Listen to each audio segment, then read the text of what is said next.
एक राजा था जो अपनी प्रजा का बहुत ख्याल रखता था। वह अपनी प्रजा के बीच जाता और उनकी समस्याओं को सुनता था। वह कोशिश करता था कि वह उनकी समस्याओं को दूर कर सके। उसकी कर्तव्यनिष्ठा के चर्चे दूर दूर तक फैले हुए थे। एक बार राजा अपने राज्य में भ्रमण करने के लिए निकले हुए थे। तब उनके कुर्ते का एक बटन टूट गया। यह देख राजा ने अपने मंत्री तो तुरंत बुलाया और उसे आदेश दिया कि वो गांव से एक अच्छे दर्जी को बुला लाएं जो उनके कुर्ते का बटन लगा दे। यह सुन मंत्री ने गांव में दर्जी की खोज शुरू कर दी। संयोग से उन्हें एक दर्जी भी मिल गया। गांव में उसकी एक छोटी सी दुकान थी। उस दर्जी को जल्दी ही राजा के पास लाया गया। उस दर्जी से राजा ने कहा कि क्या वो उसके कुर्ते के बटन सिल सकता है। दर्जी ने कहा कि यह तो बड़ा ही आसान काम है।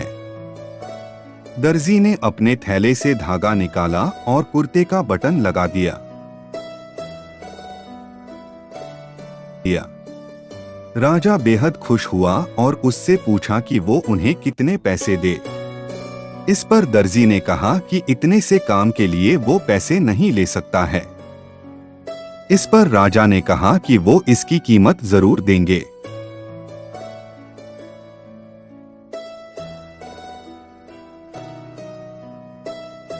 दर्जी ने सोचा कि उसने तो बस धागा ही लगाया है,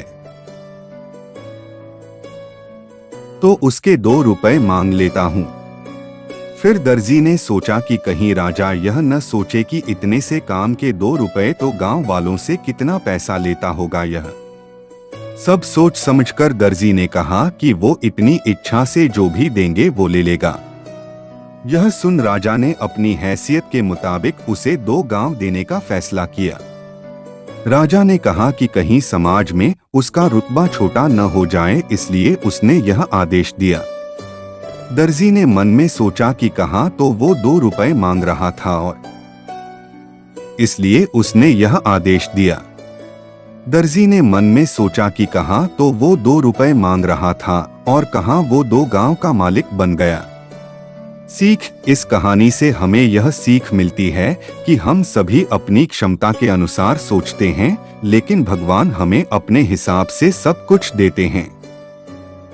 हम छोटा मांगते हैं और कई बार भगवान हमें उनके देने की क्षमता के आधार पर कुछ अच्छा और बड़ा दे देते हैं। इसलिए गीता में श्री कृष्ण ने भी कहा कि कर्म करो, फल की इच्छा मत करो, और यही इस कहानी का सार भी है।